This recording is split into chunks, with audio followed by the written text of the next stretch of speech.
உங்கள் தங்கம் வெள்ளி வைர நகைகளை விற்று பணம் பெற நம்பிக்கையான நிறுவனம் மேக்ஸ் கோல்ட். கால் 04454545545. தங்கம்னா காசு, அது விற்கணும்னா மேக்ஸ். இந்த வருஷத்தோட முதல் நேரடி தமிழ் படத்தினுடைய விமர்சனம் பராசக்தி. அது என்ன நேரடி தமிழ் படம் அப்படின்னா, ஏற்கனவே டப்பிங் படம் ராஜா சாப் பேசிட்டோம். வந்து டப்பிங் படமா பேன் இண்டியா படமா, ஓகே டப்பிங் படம் தான், அதை சேர்த்துக்கலாம். வந்து நேரடி தமிழ் படம் குறிப்பாக வந்து ஜனநாயகன் இல்லாத பொங்கல் என்னையா பொங்கல், தேட்டர்லேயே அதனுடைய பிரதிபலிப்புலாம் நமக்கு தெரிய ஆரம்பிச்சது. வந்து ரசிகர்கள் அவ்வளோ ஒரு ஆவலாக இருந்தாங்க. ரசிகர்கள் தாண்டி எல்லாரும் ஓகே வரும், அது எப்போ வந்தாலும் பொங்கல் தான். அதை தாண்டி பராசக்தியோடைய கதை என்னன்னு உங்களுக்கே தெரியும். வந்து அதுக்கு ஒன்றும் பெரிய இது கதைக்காக மெனக்கிட்டு அதெல்லாம் வந்து இதெல்லாம் வச்சு சஸ்பென்ஸ்லாம் வச்சுருக்காங்க. அதெல்லாம் சொல்ல வேண்டிய அவசியமே கிடையாது. அது 60களில் ஒரு இந்தி திணிப்பு, இந்தி எதிர்ப்புக்கான போராட்டத்தில் இங்கே தமிழ்நாட்டில் நடந்த ஒரு சம்பவம். அந்த தமிழ்நாட்டில் நடந்த சம்பவத்தில் இந்த மாணவர்களுடைய எழுச்சி எந்த அளவுக்கு இருந்தது, அந்த இந்தி திணிப்பிற்காக அந்த இந்தி மொழியை வந்து நீங்கள் கட்டாயம் கற்றுக்கணும் அப்படின்ற ஒரு விஷயத்துக்கு இந்த மாணவர்களுடைய உயிர் தியாகம் எந்த அளவுக்கு அது வந்து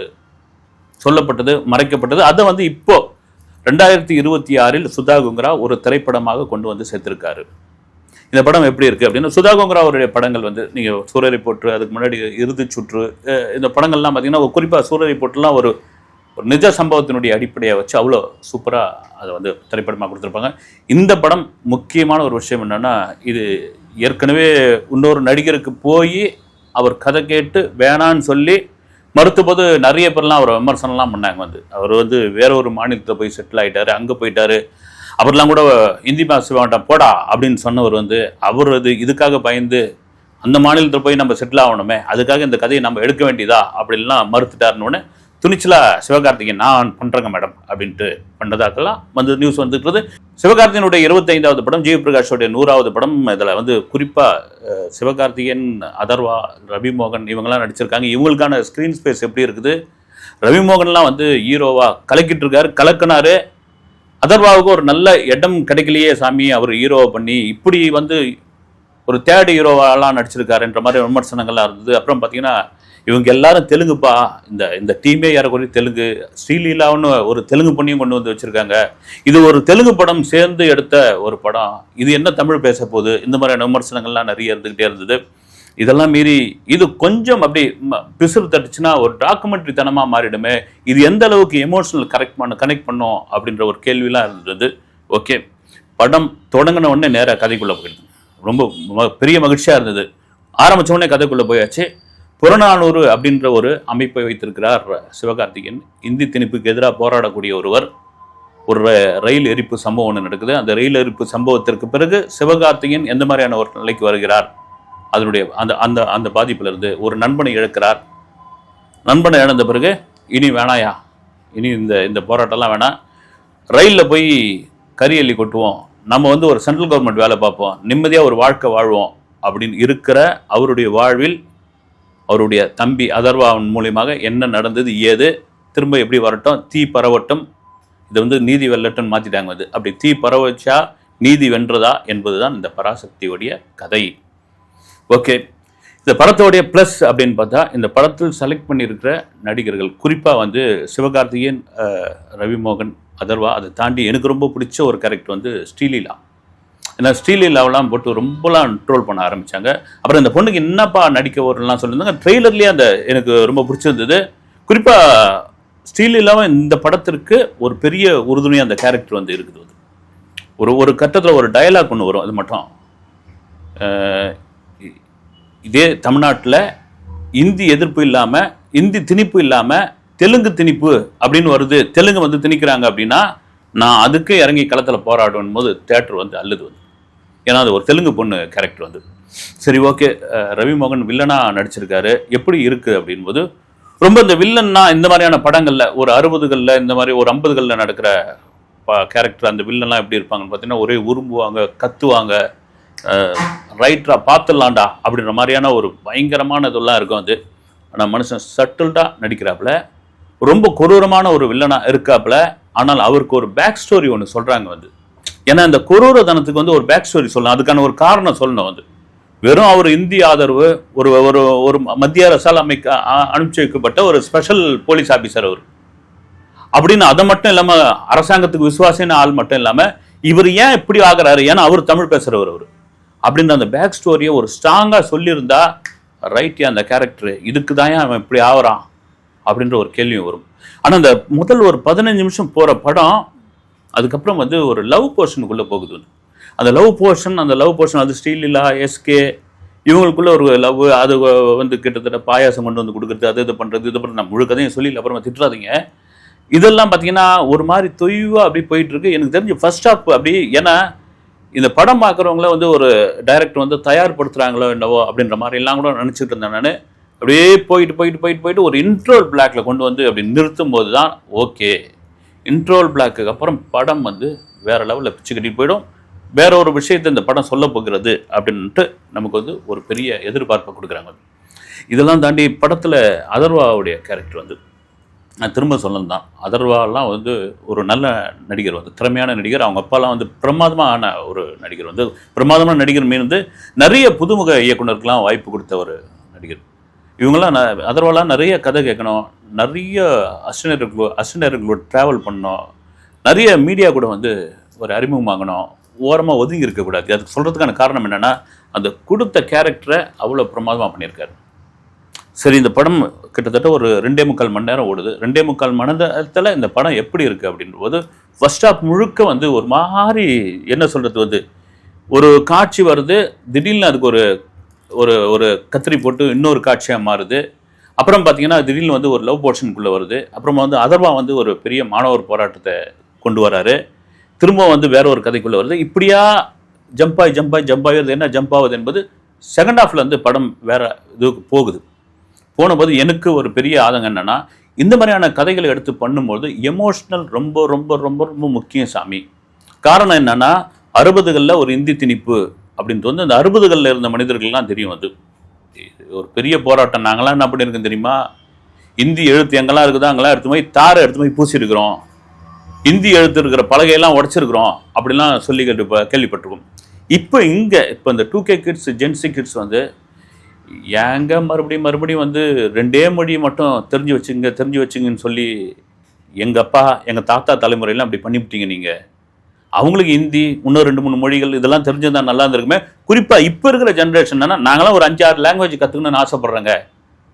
ஏன்னா இங்கே வெளிநாட்டில் வந்து இப்போ ஏன்னா அதுக்கு முன்னெல்லாம் பார்த்தீங்கன்னா அப்ராட் அப்படின்னா வந்து அமெரிக்கா போகிறது, அதில் வந்து லண்டன் போகிறதுன்னு இருக்கும். இப்போ நாங்கள் வந்து சவுத் கொரியாவில் போய் ஒர்க் பண்ணுறோம், சைனாவுக்கு போகிறோம், அப்புறம் சிங்கப்பூர் போகிறோம், ஜப்பான் போகிறோம், வெவ்வேறு நாடுகளில் போகிறோன்ற அளவுக்கு. ஏன்னா ஆப்பிரிக்கா கண்டத்துக்கு கூட நிறைய பேர் போகிறதுக்காக ரெடியாக இருக்காங்க. ஆப்பிரிக்கன் லாங்குவேஜ்லாம் கற்றுக்கிறதுக்கு இப்போ வந்து நிறைய ஆர்வமாக இருக்காங்க. இவங்களுக்கு எந்த அளவுக்கு இது போய் கனெக்ட் பண்ணோம் அப்படின்பொழுது, இது கனெக்ட் பண்ணுறதுக்கு இன்னும் எமோஷ்னலை அதிகமாக சேர்த்துருக்கலாமே சாமி அப்படின்னு கேட்குது. எமோஷ்னல் இருக்குது வந்து இன்னும் வந்து நீங்கள் தேட்டரில் படம் பார்க்குறோம், தட்டுறா அதை தூக்குடா அப்படின்ற மாதிரி ஒரு வசனம் கொண்டு வரணும். ஆனால் அதற்காக ஒரு முயற்சி பண்ணுங்க, அது கொஞ்சம் அதிகமாக பண்ணி அது ஓவர் டோஸ் ஆகிட போதோ அப்படின்ற ஒரு பயம் டைரக்டர் சுதா கங்குராவுக்கு இருந்திருக்குன்னு நான் நினைக்கிறேன். வந்து இதெல்லாம் மீறி சென்சார் வந்து அங்கங்கே கொத்தி வச்சுருக்காங்க அப்படின்ற ஒரு சென்சார் லிஸ்ட்டே வந்தது இல்லைங்களா, அது படத்துலேயே நல்லாவே தெரியுது. குறிப்பாக அண்ணா பேசுகிற பல டைலாக்லாம் இல்லாமல் போகுது. ட்ரெய்லரில் காமிச்சதுக்கு பார்த்தீங்கன்னா அண்ணாவோட போர்ஷன் நிறைய இருக்கும் பொழுதுன்னு பார்த்தா அது இல்லை. சில இடங்களில் கட் ஆகுது, சில இடங்கள் இதுவாகுது. அப்புறமா கலைஞர் கருணாநிதி கேரக்டரில் சோமசுந்தரம் பண்ணியிருக்காப்புல. அப்புறம் அப்படி சும்மா வராரு, ஒரு டைலாக் பேசுகிறாரு, அதோட இதுவாகிடுறாரு. குறிப்பாக முதலமைச்சராக பக்தவச்சலம்னு இருக்கிற அந்த கேரக்டர் வந்து அவர் ரொம்ப ஒரு மாதிரி ரொம்ப சட்டிலாக யதார்த்தமாக நடிச்சிருக்காரு. இதெல்லாம் மீறி திடீர்னு கிளைமேக்ஸில் பேன் இண்டியா ஸ்டார்ஸ்லாம் வந்து உள்ளே கொண்டு வராங்க. வந்து அது சொல்ல வேணாம், சஸ்பென்ஸ். அது ஏன் கொண்டு வந்தாங்க அப்படின்ற ஒரு கேள்வி இருக்குது. இதெல்லாம் தாண்டி சிவகார்த்திகேயன் உண்மையிலே இந்த படத்துக்காக ரொம்ப மெனக்கிட்டு இருக்காரு. ஏன்னா சிவகார்த்திகேயன் பார்த்தீங்கன்னா ஒரு ஜாலியான ஒரு கேரக்டர் பண்ணுறவர், ஒரு மாதிரி வந்து விட்டடிச்சுட்டு போகிறவர், வந்து ஏறக்குறைய ஒரு நவீன பாக்கியராஜ் அப்படின்னு விமர்சனம் செய்யப்பட்டவர். வந்து அவர் வந்து வந்தாலே ஒரு ஜாலியாக இருக்கும், ஊதாப்பூர் ரிப்பன் அப்படின்ற மாதிரி ஏதாவது பாட்டை பாடிக்கிட்டு இருப்பார். அப்படின்போது அமரன் அவருக்கு வந்து ஒரு பெரிய வேற ஒரு சாயல் வந்து ஒரு முகுந்த் வரதராஜன் அவருடைய ஒரு வாழ்க்கை வரலாற்றை இப்படி ஒருத்தர் நடிக்க முடியுமான்னு அருமையாக கொண்டு வந்தார். இந்த படம் வந்து ரொம்ப சீரியஸான படம். அதில் வந்து நீங்கள் இதில் வந்து சிவகார்த்திகேயன் எப்படி பொருந்துவார், அவர் எப்படி இந்த படத்தை கொண்டு செல்ல போகிறார் அப்படின் பொழுது ஒரு இன்ட்ரோல் பிளாக்ல சிவகார்த்திகேயன் பண்ணுகிற அந்த வேலை வந்து ஆடியன்ஸ் கிட்ட ஈஸியாக வந்து பச்சைக்குன்னு மனசில் ஒட்டிக்கிறார். கடைசி கிளைமேக்ஸ் வரைக்கும் அவர் வந்து அந்த படத்தை தாங்கின்னு போயிறார். குறிப்பாக ரவிமோகன் சொல்லியாச்சு, இவரையும் சொல்லியாச்சு. மற்ற கேரக்டரை ஒவ்வொரு கேரக்டருக்கு வந்து அவங்க அதுக்கான வேலையெல்லாம் பார்த்துக்கிட்டே இருக்கிறாங்க. சரி, இந்த படத்தில் வேறு என்னப்பா வந்து மைனஸ் அப்படின் பொழுது திரும்ப சொல்கிறது தான் வந்து இதில் வந்து ஒரு கிளைக்கதையாக ஏதாவது ஒன்று சொல்லியிருக்கலாமே. ஒரே கதை அப்படியே போயிட்டே இருக்கும் பொழுது அது என்ன ஆயிடுதுன்னா கொஞ்சம் இடங்கள்ல டாக்குமெண்ட்ரி தனமாக இருக்குது. ஆனால் ஒரு கிளைக்கதையாக சொல்லியிருக்கலாம். இப்போ உள்ள பசங்களுக்கு இப்போ அந்த நான் சொல்கிறது அந்த 2K கிட்ஸ், ஜென்சி கிட்ஸ் இவங்கெல்லாம் படம் பார்க்குறவங்களுக்கு அந்த 60களில் நம்ம ஆளுங்க இன்னும் எப்படியெல்லாம் அதுவாக இருக்காங்க, இதெல்லாம் கொஞ்சம் தெரிஞ்சுக்கிறது தம்பின்னு அவங்க பாணியில் கொஞ்சம் கதை சொல்லியிருக்கலாமோ அப்படின்ற ஒரு கேள்வி நமக்கு இருக்குது. அதை தாண்டி வந்து பத்திரிகைகள் எவ்வளோ முக்கியத்துவம் வாய்ந்தது 60களில். ஸோ அப்போன்னா அந்த பெடல் மிஷின் வச்சு ஓட்டுவாங்கள்ல, அது ரொம்ப முக்கியம். ரேடியோ ரொம்ப ரொம்ப முக்கியமான ஒரு விஷயம். இந்த தகவல் விஷயம் நான்லாம் கூட அப்போ சின்ன பசங்களாக இருக்கும்போது ரேடியோ வந்து ரேடியோ போட்டி முன்னாடி வந்து அப்படி காத்துக்கிட்டு இருப்பாங்க. ஏன்னா ஒரு சம்பவம் நடந்துச்சு அப்படின்னா அது ஒரு பகலில் நடந்த ஒரு மாலை செய்தித்தாளில் அப்படி வரத்துக்குள்ள ரொம்ப லேட் ஆகிடும். அது ரேடியோ இல்லாத ஊர்கள்லாம் பார்த்தீங்கன்னா செய்தித்தாள் வந்து தான் அந்த சம்பவத்தை தெரிஞ்சுப்பாங்க, அந்த நிகழ்வை வந்து தெரிஞ்சுப்பாங்க. காலையில் நடந்தது பார்த்தீங்கன்னா ஈவினிங் தான் தெரிய வரும். அப்புறம் ரேடியோ பழக்கத்தில் வந்த பிறகு டக்குன்னு ரேடியோவை கேட்க ஆரம்பிச்சாங்க. ரேடியோ பெரிய விஷயம் இருக்கு. அப்படி ரேடியோ வச்சு ஒரு சீனை வந்து பிரமாதமாக பண்ணியிருக்காங்க. ஸ்ரீலீலா வந்து ஒரு ரேடியோ ஜாக்கியா இதில் நடிச்சிருக்காங்க, அருமையாக பண்ணியிருக்காங்க. ஏன்னா தமிழ் சினிமாவுக்கு ஒரு அற்புதமான நடிகை கிடைச்சாச்சு. ஜிவி பிரகாஷ் கண்டிப்பாக சொல்லணுங்க, அது 100வது படம். இந்த படம் எங்கெல்லாம் கொஞ்சம் அப்படி லேக் ஆகுதோ தொய்வாகுதோ அப்போல்லாம் வந்து அந்த படத்தை அப்படி கொண்டு வராப்புல. இதெல்லாம் மீறி வந்து படத்தில் காமெடி இல்லை, படத்தில் வந்து வேறு எதுவும் என்டர்டெயின்மெண்ட்டான ஒரு விஷயம் இல்லை, அதெல்லாம் கூட சேர்த்துருக்கலாமோ அப்படின்னு தோணும் போது இல்லைங்க, இது ஒரு சீரியஸான ஒரு விஷயம். இந்த சீரியஸான கதையில் இதெல்லாம் கொண்டு வந்து எடுத்துன்னு வந்து சேர்த்தா சரியாக இருக்காது அப்படின்னு. குறிப்பாக நிறைய செட் ஒர்க்கு, இந்த ட்ரெயின் மாதிரி செட்டு போட்டிருக்காங்களே, ரொம்ப செட்டாக ஒரிஜினல் ட்ரெயின்லாம் தெரியல. ஏன்னா நிறைய நாட்கள் படப்பிடிப்பு இலங்கையில் பண்ணியிருக்காங்க. அந்த லொக்கேஷன்லாம் அருமையாக இருக்குது. குறிப்பாக நம்பகத்தன்மையான சில காட்சிகள்லாம் வந்து, ஏன்னா இந்த மாதிரியான படம் எடுக்கும்போது எங்கேயாவது ஒரு இடத்துல செல்ஃபோன் டவர் தெரிஞ்சிடும், வேறு ஏதாவது வந்து இப்போ இருக்கிற ஒரு விஷயங்கள், ஒரு என்ன சொல்கிறது, ஒரு சேட்டலைட் டவர் தெரிஞ்சிடும், அதெல்லாம் தெரியாத அளவுக்கு கொண்டு போயிருக்காங்க. இதெல்லாம் மீறி ஏதோ ஒரு படத்தில் மிஸ்ஸிங் ஏதோ ஒரு விஷயம் வந்து இன்னும் கூட ஒரு அழுத்தமாக சொல்லியிருக்கலாமே அப்படின்லாம் ஒரு விஷயம் தோணுது வந்து. இதெல்லாம் தாண்டி இந்த படத்தை அப்படியே ஒட்டுமொத்தமாக புறக்கணிச்சிடலாம் முடியாது. இது கண்டிப்பாக நீங்கள் பார்க்கணும் அப்படின்ற விஷயம். நம்ம சூரியரை போற்ற எப்படி வந்து ரைட்டு இவரை பற்றி தெரிஞ்சுக்கணும் அப்படின்ற மாதிரி நம்ம வந்தோமோ, அதே போல் 60களில் இந்த மாதிரி ஒரு சம்பவம் நடந்திருக்கு. இந்த மாணவர்கள்லாம் இதில் வந்து ஒரு பெரிய ஈடுபாடாக இருந்திருக்காங்க. அந்த மாணவர்களுடைய அந்த உயிர் தியாகம் எப்படியாப்பட்ட ஒரு விஷயமா இருந்திருக்குது, இதையும் எப்படி அரசியலாக மாற்றிருக்காங்க அப்படின்ற ஒரு கேள்வி இந்த படத்தில் இருக்குது. அதனால் இந்த படத்தை பார்க்கலாம். எனக்கு ஒரு சின்ன விஷயம் என்னென்னா, ரைட்டு இந்த போராடினாங்க இந்த மாணவர்கள். இதில் வந்து அந்த செழியன்னு ஒரு கேரக்டரில் நடிச்சிருக்காரு சிவகார்த்திகேயன். ஏன்னா பல இடங்களில் வந்து சித்தரிக்கப்பட்டவைன்னு ஓடிக்கிட்டு இருக்கு. வந்து சென்சார் கொடுத்த ஒரு விஷயமா இருக்கலாம்னு நினைக்கிறேன். வந்து அப்படி சித்தரிக்கப்பட்டவை அப்படின்ற ஒரு விஷயம், இந்த கேரக்டர் கூட சித்தரிக்கப்பட்டது செழியன் அப்படின்னு இருக்கலாம், யாருதுன்னு தெரியல. வந்து அது எண்டு கார்டில் சில ஒரு 3 பேர்லாம் போட்டு காமிக்கிறாங்க. வந்து இவங்கெல்லாம் என்ன ஆகுனாங்க, இவங்க ஃபேமிலிலாம் என்ன ஆச்சு, இவங்க ஃபேமிலி எப்படி இருக்குது அப்படின்னு அந்த படத்தில் காமிச்சிருக்கலாமோ அப்படின்னு தோணுது. வந்து ஒருவேளை இதில் பார்ட் 2ன்னு ஒரு லீடு கொடுத்து அதை எடுத்துருக்கான ஒரு முயற்சியாக இதை நாங்கள் தொடங்குறோம் அப்படின்னு கூட சொல்லியிருக்கலாமோ அப்படின்னு தோணுது. வந்து குறிப்பாக டைலாக் ரொம்ப ஸ்ட்ராங்காக இருந்தது. நிறைய டைலாக்லாம் அந்த நேரத்தில் மனசில் இப்போ டக்குன்னு பதிந்தது.